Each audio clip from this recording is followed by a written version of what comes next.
Coming up next, I give y'all this crazy prison story explaining the answer to the question, how do you explain bad charges? Stay tuned to JS Corner's Prison Stories.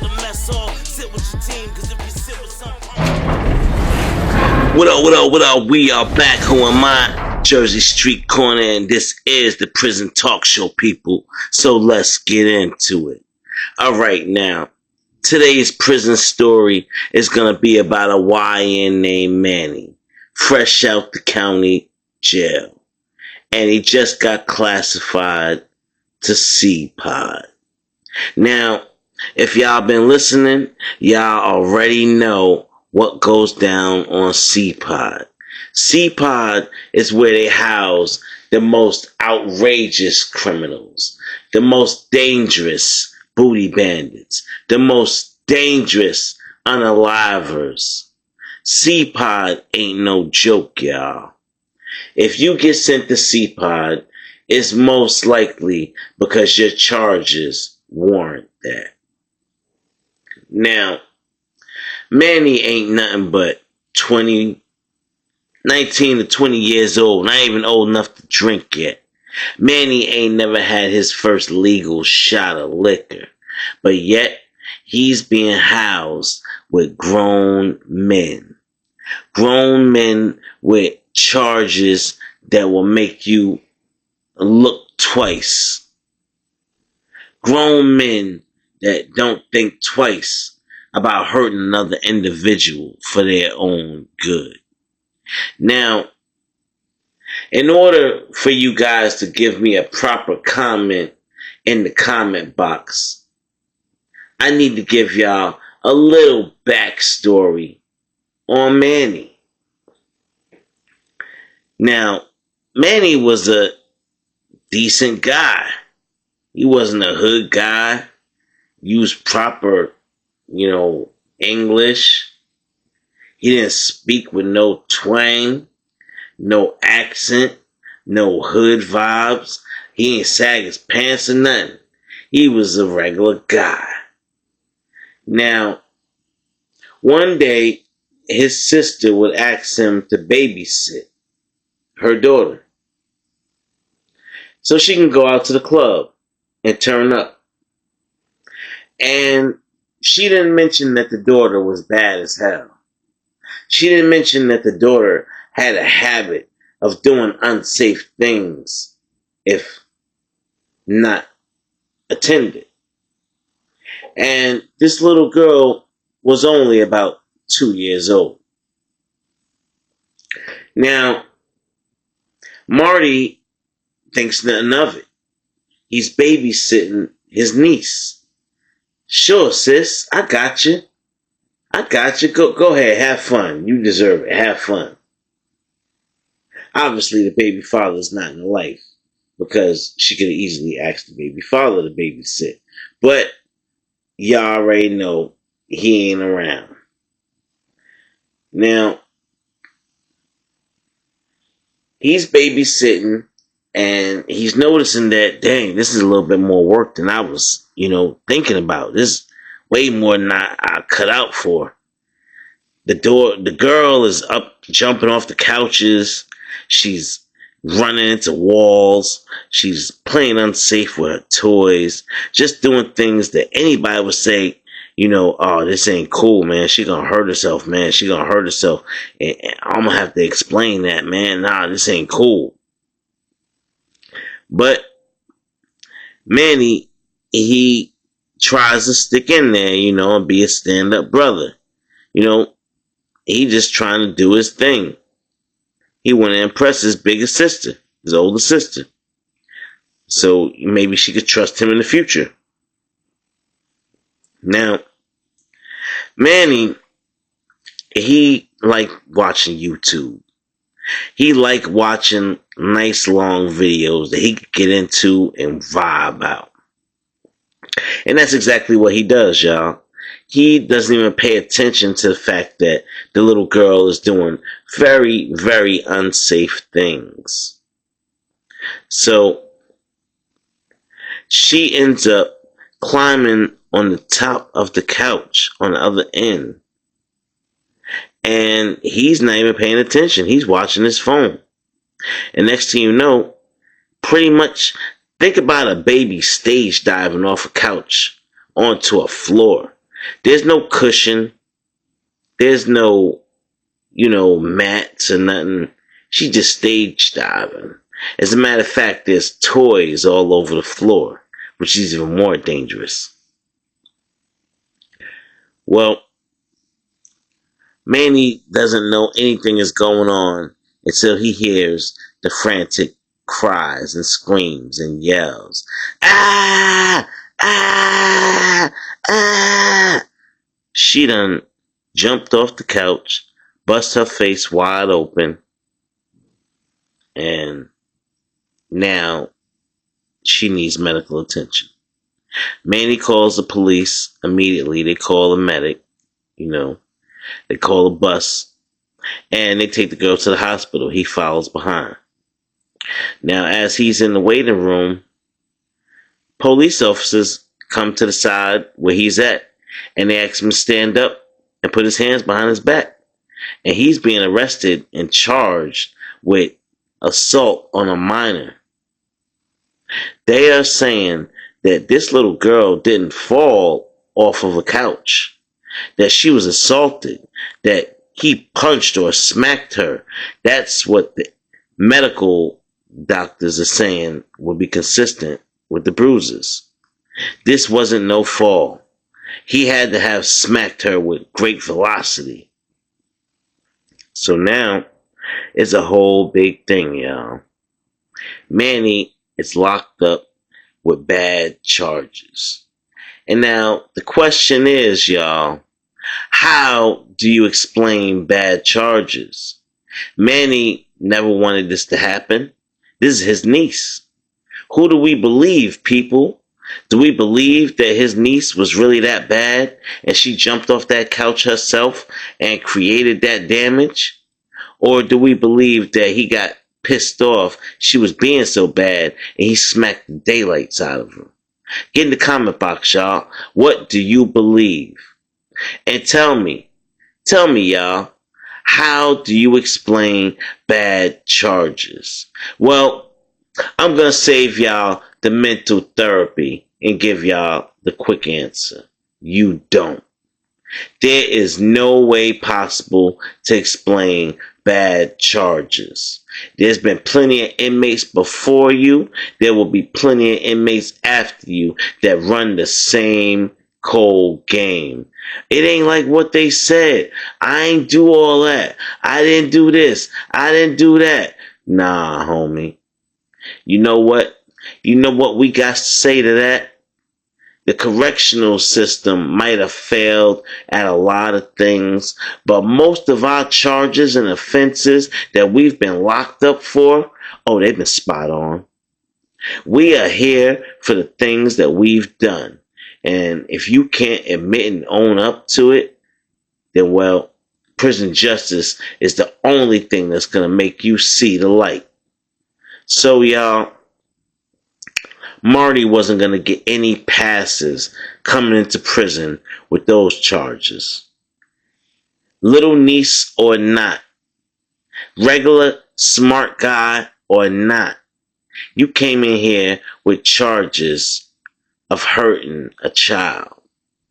Those constitute as chomo charges. And I'm sorry to tell you, homeboy, you will be dealt with.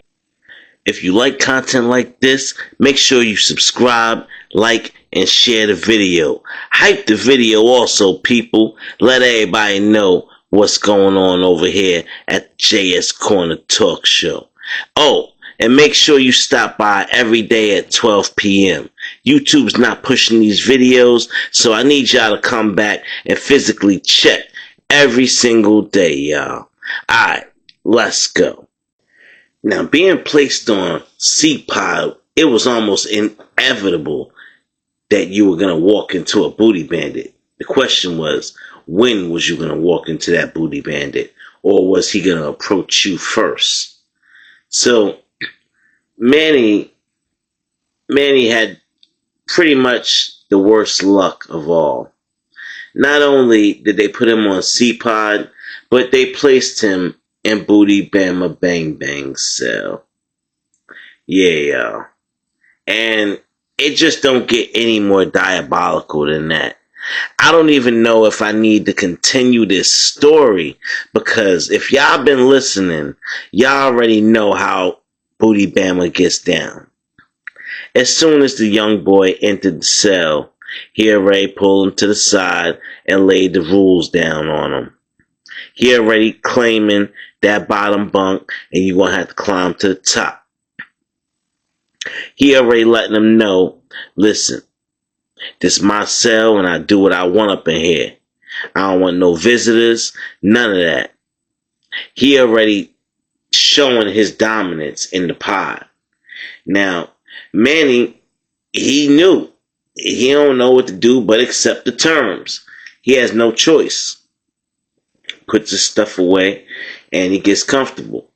And, for a new inmate, you go to a few mess halls and have a breakfast or a lunch or a dinner and everything seems cool. Nobody pushed up on you yet. Nobody bothered you. But the true test is spending the night in that cell with that inmate. Can you survive? Are you and that inmate going to be able to survive in a cell overnight, locked in together without any problems? That's the true test if you are going to be able to survive in prison. Because if you can't survive with one inmate in a cell overnight, how you expect to ever survive in a pod of maybe 50 or 100 inmates loose? I'm talking a whole dormitory full of bunk beds. How would you survive that?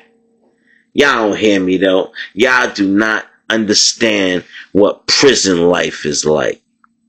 Listen, y'all, I'm trying to take y'all to a place where crime happened on the inside for no damn reason. Stuff happened that didn't have to happen. And well, let's just say Manny got dealt a bad hand. Booty Bama waited till after lockdown, y'all. He waited till he could secure the young boy in the cell where he couldn't run anywhere. And then he started the grooming. And some of these guys, you got to understand, like Booty Bama, he been down for a minute. If they start the grooming you, you might not even notice it. It'll start subtle, like, yeah, so what kind of shows you like? What you like to watch on TV? You know I got the TV, right? He grooming you. Excuse me. He trying to see what show he could tune into to get you huddled up down on his bunk, watching it with him. They say, what kind of games you like to play? You like cards? You like chess? Checkers? What you like to play, young gun? I got a lot of games. And now he playing on your humanity side, like, alright, aside from this prison stuff, you gotta get away somewhere. Maybe you like to play a little games. He gonna play them games with you. He gonna appeal to your humanity. Something that you remember from the outside. Oh yeah, I like to play chess, man. I'm pretty good. I like to play chess games. Yeah, I play chess. Alright. I'll play a few games with you. Yeah. Hey, say, young gun, you hungry? You hungry? Now, this is where Booty Bama going for his kill shot. He'll give you the commissary. He'll offer it up to you real easy. He'll give it on up. Now, he'll let you go on thinking that, oh, this gonna be easy. My roommate is cool. Old head, just like chilling. He got a lot of good stories, full of commissary. He cool, man. We good. We just kicking it, man. Nah. By the next 2 nights, Booty Bama done laid his game down. Yeah, and you ain't even notice it. By the next 2 nights, Booty Bama got you nestled up under him watching TV, eating popcorn, drinking coffee on the bottom bunk. You know how like they said the Jeffersons moving on up? Yeah, you done moved on down. You moved down from that top bunk to the bottom bunk. Now you spending at least 4 to 5 hours in that bottom bunk with another inmate. You ever think about that? You watching TV, eating popcorn. He got his arm around your shoulder, and y'all just kicking it. That's what you tell yourself. Y'all just kicking it. Well, Manny ended up kicking it just a little too long, y'all. By the time Manny knew it, Manny was kicking it on his stomach. And Booty Bama, he don't play no games, y'all. Booty Bama go right to work. And you know that saying, I'm always ready, so I don't gotta get ready. Well, I guess that's what you could say about Booty Bama. It didn't matter what time of day, what time of night. If he wanted you, he was ready to assault you. And that was just that. If you couldn't overpower him and make for sure that you kept your manhood safe, oh, Booty Bama was testing you. And see, y'all get it confused. Y'all think, oh, you go to prison, they do the normal paperwork check. We do paperwork parties. Yeah. In a level 5, in CPOD, they went far beyond paper checks. Because if you got placed in that pod, they already knew your charge was on demon time. It went way beyond paper checks. It went straight to heart check. Straight to dominance. If you couldn't show them one good reason why they shouldn't take your manhood, well, kiss your cheeks goodbye. That's a song. I heard it before too. They used to sing it in the prison. It was an anthem. Yeah. When the newbies came in, it was a horrifying anthem that inmates would yell out through the bars as the newbies walked through with their new bunks. Kiss your cheeks goodbye. And dudes be in the background like, yeah, I'ma get him. Y'all have no idea of the things that I've seen and heard in prison. So, when I bring y'all these real, live, real crime stories, it's live and direct. It's straight out the narrator's mind. So, when I gotta jog my memory and I gotta pull it on up for y'all, I hope y'all enjoy. I hope y'all recognize the struggle and the strain that I've went through. And I hope y'all understand the circumstances I was placed in. Think about being forced to see and hear these demonic actions I speak of. And you think about making your way out. It's like climbing out of a dark hole and you don't know how far the top is until one day you see sunlight. Well, I made it out, y'all, and I'm here to explain. I'm here to tell y'all exactly why y'all should not go to the prison. These are my stories, y'all. My real live prison stories. And whether or not y'all take them to heart or y'all believe them, that's up to y'all. But I'm going to keep spreading this message to all y'all YNs know.